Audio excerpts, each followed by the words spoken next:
अस्सलाम वालेकुम मोअज़्ज़िज़ नाज़रीन गिरामी। योगी आदित्यनाथ और एएमबी ओवैसी जी की जो पार्टी है उसका ये बंदा है इम्तियाज़, और योगी जी को ललकार रहा है आज के देखो हमने चूज़ किया इंडिया को और हमें यहाँ से निकालने की तुम्हारी हिम्मत है नहीं, और बहुत सारी अजीब बातें आज आपके सामने आई हैं। वीडियो को लाइक करें, चैनल को सब्सक्राइब करें, वीडियो को व्हाट्सएप पे ज़रूर शेयर करें, कमेंट करके बताइएगा वीडियो कैसी लगी। वीडियो के एंड पे मैं भी कुछ सुधार के पॉइंट्स लेके आया हूँ, आइए देखते हैं और उस पर उसको बयान करेंगे।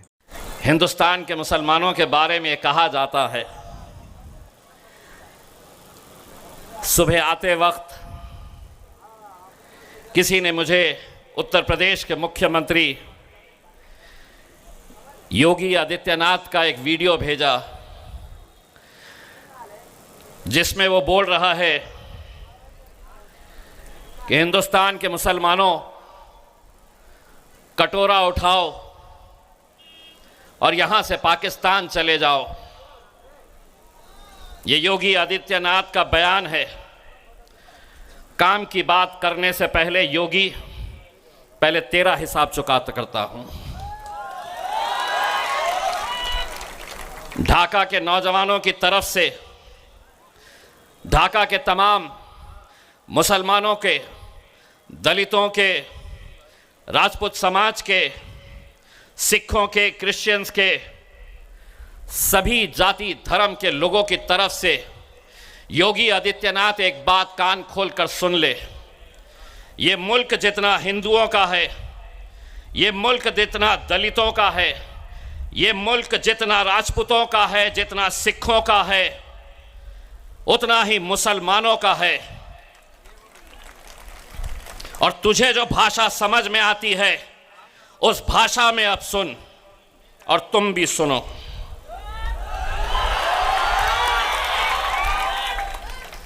करो रिकॉर्ड और भेजो टखले को कि डराना किसी और को। अगर जबान तेरे मुंह में है तो जबान हमारे मुंह में भी है। जिस जबान में तू बात करेगा उसी जबान में तुझे जवाब दिया जाएगा।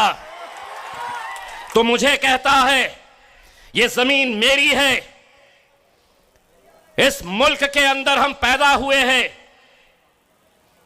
ये मुल्क जब आजाद हुआ और हमारे पुरखों से जब पूछा गया कि तुम्हें यहां रहना है या पाकिस्तान जाना है, हमारे पुरखों ने यह कहा कि इस जमीन में हम पैदा हुए हैं और इंशाअल्लाह इसी मिट्टी की खुराक हम बनेंगे, इसी जमीन के अंदर हम दफन होंगे। और तू हमें ललकार रहा है इतने से राज्य के टकले।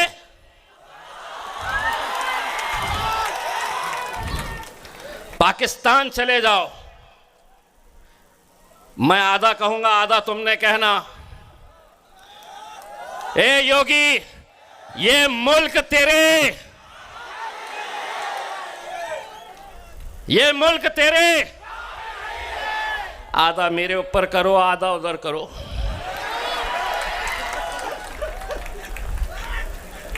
नहीं तो बैठे हुए हैं लालू के अंटर पंटर आ जाएंगे कि योगी को गाली दिया, मैंने नहीं दिया, आधा मैंने दिया, आधा इन्होंने दिया, घंटा मिलता तुम्हारे को।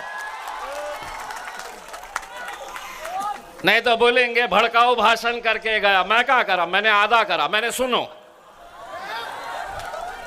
अब सुन लो आधा मैं। ये मुल्क तेरे, इतना बोलने पे कुछ होता? आदिल भाई लॉयर है, कुछ होता? आप वकील है, अगर कुछ करा तो उसको बोलना कि बाबा जी का ठुल्लू मिलेगा, तुझे कुछ नहीं देने वाले हैं हम। अला दिक्कत ये हो गई है, जो आ रहा है समझ रहे हैं हुकूमत है तो कुछ भी बोल लेंगे। एक बात सुन लो, हम जब तक शरीफ है तो बड़े शरीफ है। हाँ, शाहरुख खान का डायलॉग याद है ना, हम जरा से शरीफ क्या हुआ। सारी दुनिया घुसा दो, अंदर ही घुसा दो पूरा कैमरा हमारे अंदर। अब जितना बोलना है हम बराबर बोल के चले जाते हैं,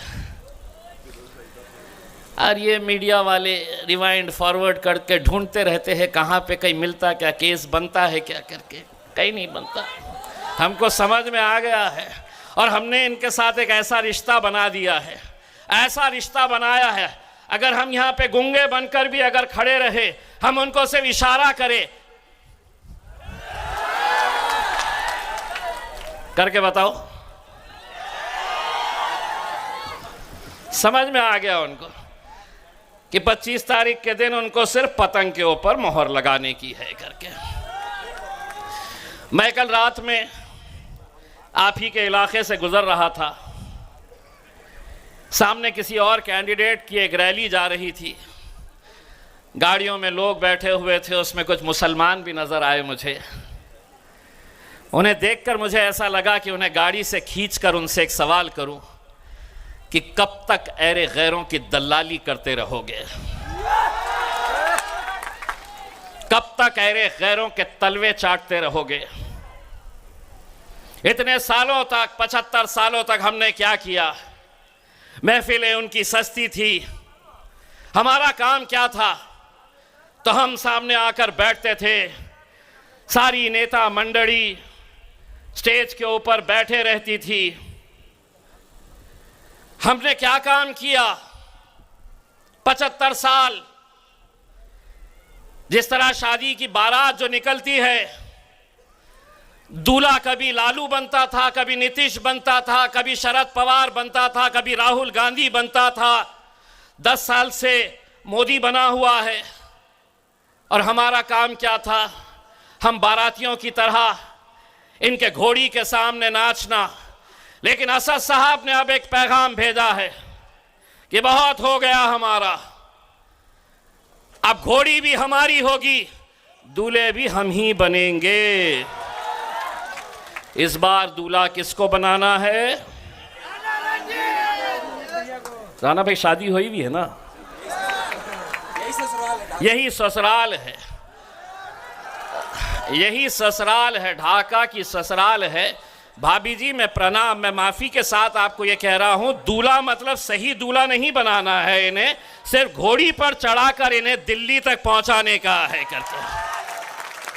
नहीं तो घर में जाते ही राणा साहब भाभी लड़ना शुरू कर डालेंगी, ये कौन सी पार्टी ज्वाइन कर लिए हो जी, दूसरी शादी करने की बात कर रहे हो? ये हम ऐरे गैरों के लिए अब नहीं, इतने सालों तक कभी लालू, कभी भालू, कभी नीतीश, कैसे कैसों को हमने अपनाया है। 25 तारीख के दिन जब जाओगे, ये मत सोचना यहां का उम्मीदवार कौन है। राणा भाई के अंदर आप असदुद्दीन अवैसी साहब को देखना और उस दिन मोहर लगाना असदुद्दीन अवैसी साहब के नाम के ऊपर। उसमें दोस्तों, ये अगर ताकत तुम नहीं देगे तो आज इस मुल्क के हालात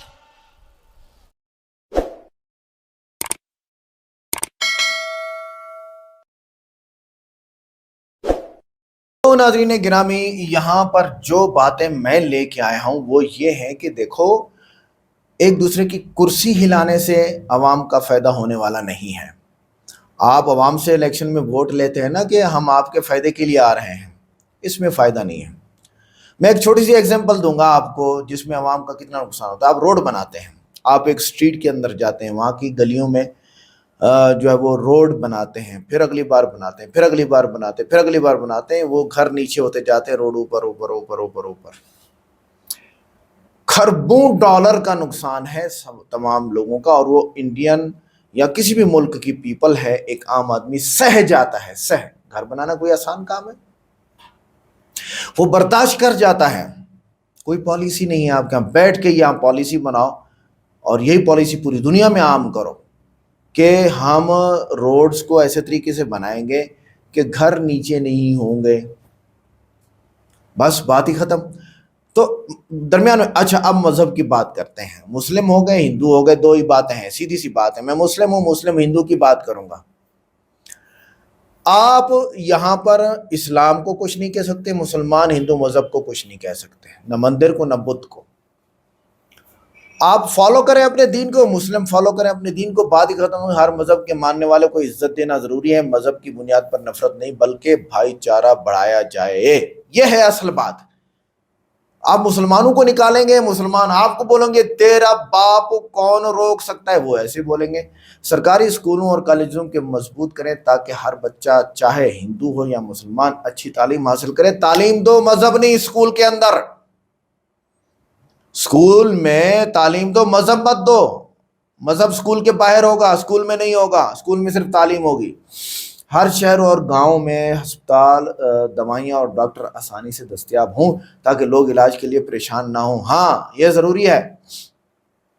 अगर आप सब्सिडी देते हैं ना, तो मेडिकल स्टोर पे भी जो है वो दवाई को सस्ता करें, डॉक्टर्स की फ़ी को सस्ता करें, टेस्ट्स को सस्ता करें, बात ख़त्म हो गई। क्या हो गया यार, अब टेस्ट क्यों महंगे होते हैं? आप ही तो केमिकल पे इतना टैक्स डालते हो, तो फिर टेस्ट, ब्लड टेस्ट जो है वो महंगे होंगे ही होंगे। हुकूमतें ही सब्सिडी नहीं देती, वो केमिकल पे ऊपर जो या मशीनरी के ऊपर इतना टैक्स डालते हैं कि भाई बस ये सामी, ये बंदा, ये डॉक्टर पहली बार फंसा है, इसके बाद कभी नहीं आएगा, ठोको। तो वो फिर ठोकता है। डिवाइड हो जाते हैं ये टैक्स, ये टैक्सेस, ये जुल्म, ये डिवाइड हो जाते हैं और अवाम बर्दाश्त करते करते करते करते इस स्टेज पे आ जाते हैं कि आज अवाम को प्रोटेस्ट के लिए निकलना पड़ चुका है। तो किसका नुकसान है? इंडियन हुकूमत का, इंडियन लोगों का। क्यों ऐसे करते हैं आप लोग? इसी तरह हर मुल्क में, पाकिस्तान में, चाइना में, गल्फ के किसी कंट्री में अगर इसी तरह होगा तो मेरे भाई इसी तरह ही खराबियां होंगी। आगे देखते, नौजवानों को रोजगार देने के लिए नई सनती मंसूबे शुरू करें। नौजवान उसने बड़ा हो गया है, शादी करनी है, उसको घर चाहिए शादी के लिए, उसको इंटरनेट चाहिए कमाई के लिए, उसको गैस चाहिए शादी करने के बाद, उसको बिजली चाहिए, उसको पानी चाहिए, बच्चे होंगे, बीवी होगी, और नहाएगा कहाँ से शादी जो होगी? उसको 10 ज़रूरियात चाहिए, कपड़ा चाहिए, उसको रोटी चाहिए, उसको मकान चाहिए, पता नहीं क्या क्या चाहिए। एक बीवी लाने के, आप ये समझते हैं कि शादी आ गई और बस सब कुछ हो गया। एक बीवी लाने के बाद उसे 10-11 बहुत ज़रूरी चीज़ें चाहिए। ओके, फिर शादी चलती हैं, और शादी नहीं चलेगी तो फिर क्या चलेगा? ओ भाई साहब, कुछ तो आंखें खोलो, तुम्हारी तो हो गई, तुम्हारा घर मौजूद है, तुम्हारे नौकर चक्कर आ गए, तुम्हें दूसरों का एहसास क्या होगा? मैं आज डंके की चोट पे कहता हूं, जिसका घर नहीं है उसको सियासतदान बनाओ, जिसका पानी पीने को नहीं है उसको सियासतदान बनाओ, क्योंकि वो इस तकलीफ से गुजरा है तो वो समझता है। खाते पीते डकार लेने वालों को आप बनाओगे ना सियासतदान, इलेक्शन में वोट दोगे, उसको एहसास कब होगा गरीबों का, किसके घर में चूल्हा जल रहा है नहीं चल रहा है। अच्छा, इसी तरह रिश्वत और सिफारिश मुल्क को खा रही हैं, इंसाफ नहीं मिलेगा। रिश्वत होगी तो इंसाफ नहीं मिलेगा। इंतखाबी मुहिम में मज़हब की हथियार ना बनाया जाए मज़हब को। इंतखाबात में बस हिंदू कहते हैं मैं मुसलमानों का ये कर दूंगा, मुसलमान कहते हैं मैं हिंदुओं का ये कर दूंगा। इस तरह पार्टियां नहीं बनती। पार्टी वो बनती है भाई, हम ऐसी पार्टी बनाएंगे उसमें हिंदू भी होगा, मुस्लिम भी होगा, सिख भी होगा, हम मिलके काम करेंगे और रिश्वत नहीं खाएंगे, और अवाम का पैसा जो फंडिंग होगी हमारे वास्ते से वो नहीं करेंगे। सारा काम तो मिनिस्टरों ने ख़त्म कर लिया हुआ है। ठेका 1 करोड़ का है, बोलता है पहले 20 लाख मेरा लेके आओ, फिर बचेगा 80 लाख। उस 80 लाख से जब आप रोड बनाओ, कहते 20 लाख तो वहाँ गया, 20 लाख मुझे और बचना चाहिए, 40 लाख, बाकी बचे 60 लाख। इस 60 लाख में वो देता है ठेकेदार को, ठेकेदार कहते हैं 10 मैं दे देता हूँ, बाकी बचे 50 लाख। इन 50 लाख में वो रोड नहीं बनता और अगले दिन टूटा पड़ा होता है। किसका नुकसान? अवाम का। यार एक अवाम ही रहेगी, तुम लोगों को गाजर मूली की तरह काटते जाओ, फेंकते जाओ, काटते जाओ, फेंकते जाओ, क्या है? तौबा तौबा तौबा। कब तक मैं इन चीज़ों को बयान करूंगा? परेशान होता हूं मैं। फिर यहाँ आगे 10 पॉइंट और मैं लेके बैठा हूँ। वीडियो कैसी लगी? वीडियो को लाइक करें, चैनल को सब्सक्राइब करें, वीडियो को व्हाट्सएप पे जरूर शेयर करें, कमेंट करके बताएं वीडियो कैसी लगी। मिलते हैं नेक्स्ट वीडियो में। अस्सलाम वालेकुम।